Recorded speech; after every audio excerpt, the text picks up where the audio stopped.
भाइयों और बहनों, दुआ करें कि हमारी कुर्बानी खुदा कादिर मुतलक बाप के हुजूर में मकबूल हो।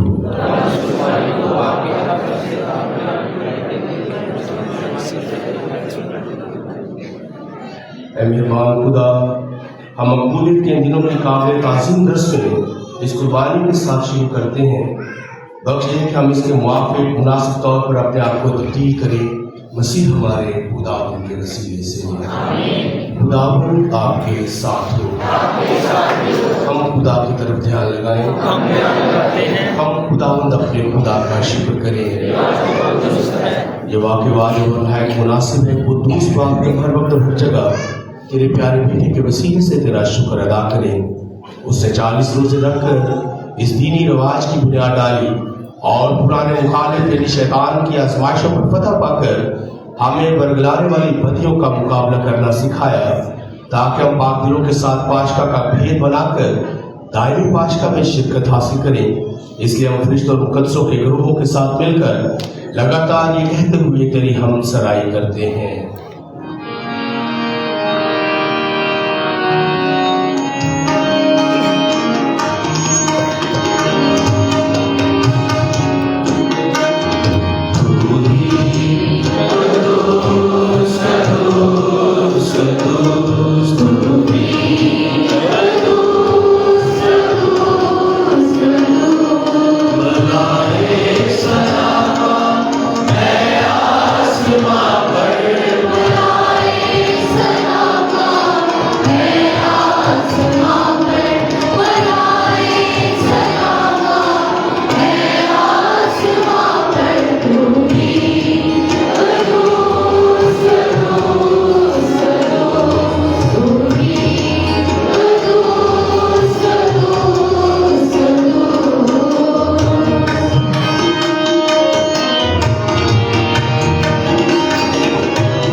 पाक चीज तुझी से आती है। हमारे रब ने इन बच्चों की दुआएं कबूल कर पाक रूह को भेज ताकि नजराने पाक और मुतबरक हों और हमारे खुदा यीशु मसीह का बदन और खून बने।